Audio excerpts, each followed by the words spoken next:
Эта история произошла с моим другом. В последнее время он стал себя очень странно вести, стал каким-то замкнутым, все время чего-то боялся, практически не выходил из дома. На все мои вопросы отвечал, что лучше мне ничего не знать. Один раз мы выпивали у него дома, и мне все-таки удалось его разболтать.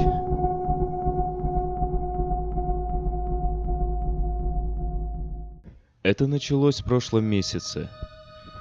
Серега, мой друг, проснулся от того, что в подъезде кто-то поднимался.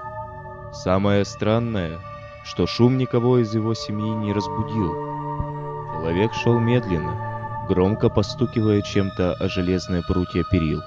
После каждого третьего удара человек на секунду останавливался и продолжал свое восхождение. На лестничной площадке моего друга звуки затихли. Серега тихонечко подошел к двери и посмотрел в глазок. К нему спиной стоял человек в пыльном пальто с длинной тростью в руках. Какое-то мгновение он обдумывал, куда пойти дальше, как вдруг резко обернулся. Серега вскрикнул. На него смотрело наполовину обглоданное мертвое лицо. Вместо левой скулы виднелись челюсти с рядом мелких зубов.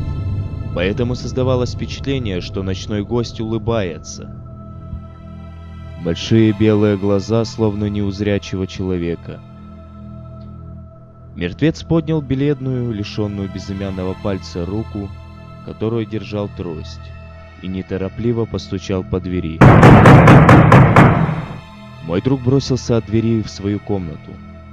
Следующий час он провел, прислушиваясь к звукам, но все было тихо. Так он и уснул, сидящий между диваном и шкафом.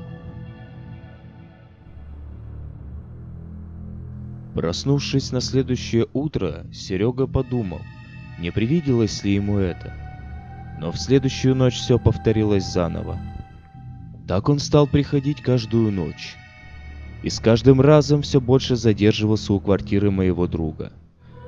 К тому моменту, когда он мне это все рассказал, Серега был уже на грани нервного срыва, и периодически он впадал в нечто вроде беспамятства, бормотал всякую чушь.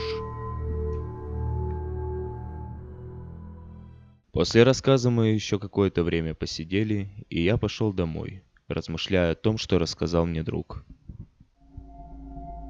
Через 2 дня Сереги не стало.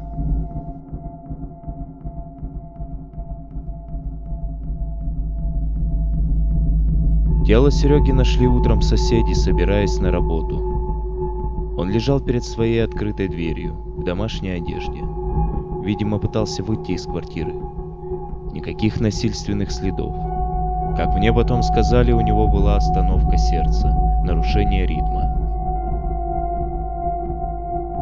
Я не знаю, что произошло с моим другом. Сидя дома, я вспоминаю его рассказ. Каждый раз, когда слышу стук из подъезда.